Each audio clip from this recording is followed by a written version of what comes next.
Our story begins in the digital world, a place where reality is defined by lines of code and humanity is just a collection of data. This is the world of Elias Thorne, a ghost in the machine who, at just 22 years old, had already earned a reputation among the cyber underworld. They called him Spectre. Not because he was hard to find, he was impossible to trace. He didn't leave a digital footprint. He was the wind that rustled the leaves on the virtual trees. His specialty wasn't data theft or financial fraud. It was a more dangerous game. He manipulated the truth. He could take a video of a politician giving a speech and with a few lines of code, make them say whatever he wanted.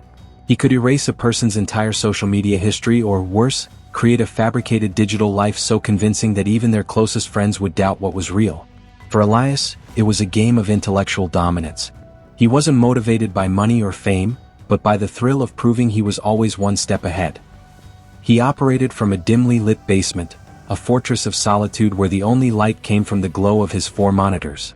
Empty energy drink cans littered the floor, and the hum of a dozen server fans was a constant white noise. This was his sanctuary, his throne room, and from here he was a king. But even a king can be brought down. His fall began with a mistake, a rare moment of carelessness driven by an emotion he rarely indulged: anger. His younger sister, a budding journalist, had been relentlessly cyberbullied by a group of online trolls after she published an expose on a local tech startup. Elias had tried to warn her, to tell her that the internet wasn't a playground but a battleground. She didn't listen.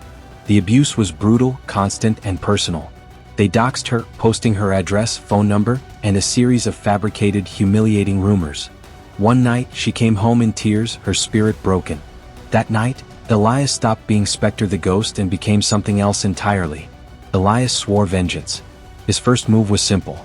He found the ringleader of the online trolls, a smug, arrogant kid named Kyle who lived in a suburb a few towns over. Elias didn't hack his bank account or his computer. He did something far more insidious. He began to systematically dismantle his life. First, the minor stuff. Kyle's social media accounts began posting embarrassing, nonsensical updates. His online gaming avatars were mysteriously reset to level 1. Small annoyances that made him look foolish to his friends. Then Elias started upping the ante. He hacked into Kyle's school's database and changed his grades to all Fs. He sent an anonymous email to every college Kyle had applied to, attaching a fake transcript that claimed Kyle had cheated on his SATs. When Kyle tried to talk to his parents about it, they dismissed his claims. "You're spending too much time on the computer," his dad said. "This is what happens." They didn't understand that to Elias, the computer was reality. The digital attacks continued, each one more personal than the last. Elias hacked into Kyle's smart home system, turning on the lights at 3 a.m. and blaring music from his speakers. He ordered hundreds of dollars worth of pizzas to Kyle's doorstep every night. Kyle's life was spiraling out of control and nobody believed him. The frustration and paranoia began to eat at him, and Elias watched it all unfold from the comfort of his basement. He was Spectre, a phantom of pure retribution. Elias's plan was working perfectly, but then came the unforeseen consequence. He had pushed Kyle to his breaking point. One night, fueled by rage and desperation, Kyle's mind snapped. He took a bat and smashed every computer and electronic device in his house, convinced that the ghost haunting him was somehow living inside the machines. The police were called and Kyle was eventually institutionalized. Elias had won, but the victory felt hollow. He had wanted to teach a lesson, to make someone feel the same pain his sister had. But he had gone too far. He saw the news report about Kyle and a cold dread washed over him. He was a master of the digital world, but he had failed to understand the human one. His sister looked at him with a mix of fear and gratitude. "What did you do?" she asked, her voice trembling. He didn't have an answer. For months, Elias fell into a deep depression. He shut down his operation, his monitors went dark, and the hum of the servers ceased. He tried to go back to a normal life, but the ghost he created had a life of its own. He started getting messages. Not from his victims, but from new players. They had seen what he did to Kyle and they wanted to hire him. A few lines of code became a business. He refused them all, but the offers kept coming, each one more tempting than the last. He tried to walk away, but the digital world he had built for himself was now a prison. One night, an encrypted message arrived that was different from all the others. The file was large, filled with thousands of lines of data, and every single one of them was encrypted. It was a challenge, a puzzle, and Elias couldn't resist. It took him 3 days working non-stop to crack it. The message wasn't a request for a hack. It was an invitation. A shadowy figure named Morpheus wanted to meet. Morpheus claimed to be a fellow digital ghost, a legend in the dark web who admired Spectre's work. The message contained a coded address and a time. Elias, for the first time in his life, was genuinely intrigued. He went to the meeting, a small, unassuming cafe in the middle of the city. Morpheus was a man in his late 50s, impeccably dressed, with a calm demeanor and eyes that seemed to see right through Elias. He didn't introduce himself by name, he just said, "I know what you did to Kyle." It was a masterpiece of digital manipulation. Elias felt a chill run down his spine. This wasn't a game anymore. Morpheus offered Elias a new kind of job. Not just manipulating data but controlling people's lives. Not for revenge but for profit. Morpheus had a network of clients who wanted to correct the injustices of the world, one person at a time. A cheating spouse, a crooked business partner, a rival in a corporate takeover. Elias would be the digital ghost, the unseen force that pushed a person to their breaking point.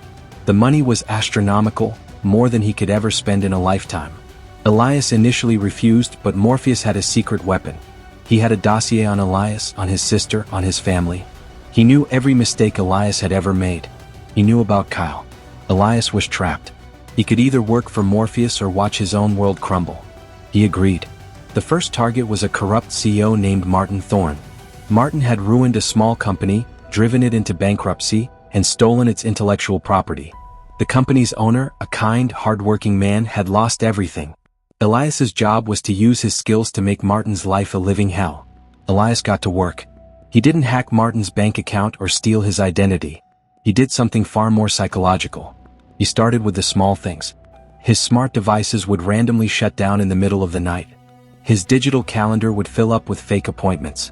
His GPS would send him to a completely different location than the one he had entered. Then it got personal. Elias used the CEO's own family against him. He found out Martin's wife was having an affair and anonymously sent a series of encrypted messages to her, making her paranoid that she was being watched.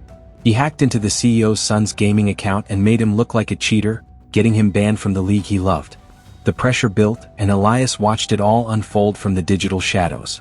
Martin Thorne, a man who had built his empire on control, was losing it. He was a mess, his business deals were failing, his family was falling apart, and he was consumed with a paranoia he couldn't explain. Elias felt a twisted sense of satisfaction. This was what his skills were for, not for petty revenge but for a higher form of justice. The jobs from Morpheus became more frequent and more complex. Elias's digital footprint was expanding, a web of silent influence that spanned the globe.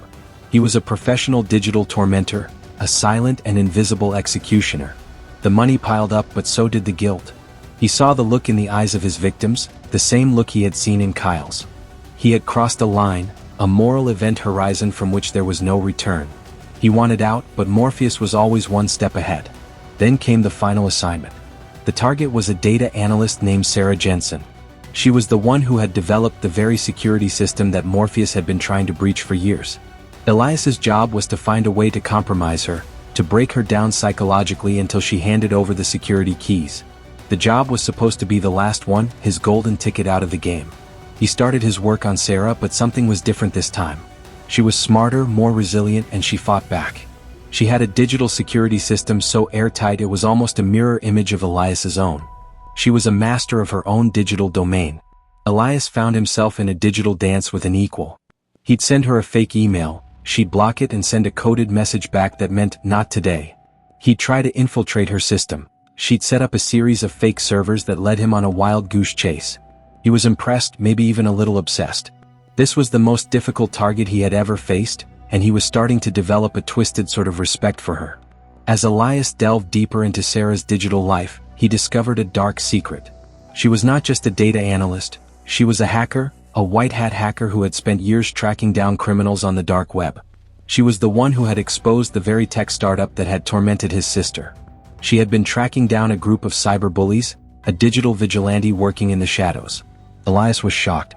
He had been so focused on his own digital retribution that he had failed to see the bigger picture. He realized he had to come clean. He couldn't go through with the job. He sent an encrypted message to Sarah, not as Spectre but as Elias. He confessed everything about his sister, about Kyle, and about his work for Morpheus. He told her he was a ghost who had come to her for help. He was a king who was now trapped in his own prison. He waited for her to respond, but there was only silence. He assumed she had blocked him, that she had gone to the authorities. He had nothing to lose now. He went to the police and confessed. The police didn't believe him at first. Elias Thorne? The quiet, antisocial kid who lived in his parents' basement? The digital attacks were too sophisticated, too precise. They thought it was some kind of elaborate prank. But then, Elias showed them the evidence, the thousands of lines of code, the encrypted messages, the digital trails that led all the way to Morpheus. The police were stunned. They had no idea a new kind of criminal was operating in their city, a ghost who was tormenting people in their own homes. The investigation was launched and Elias became their key witness. The police, with Elias's help, started to track down Morpheus. The case became a digital manhunt, a global operation to find a man who didn't exist in the real world. Morpheus was always one step ahead. He was a master of evasion, a digital phantom who had learned from the best, Elias. But Elias had an idea.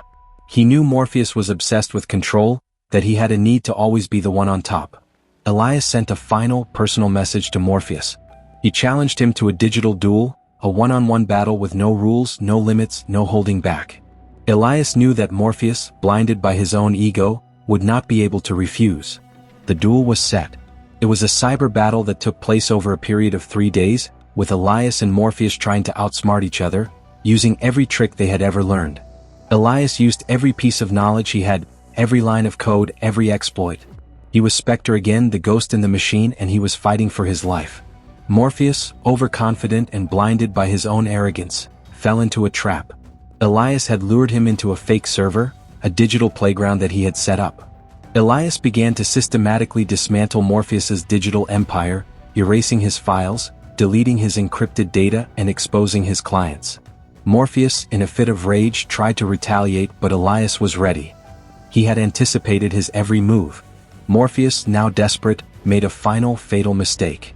He tried to send a virus to Elias's main server, but Elias had set a final trap.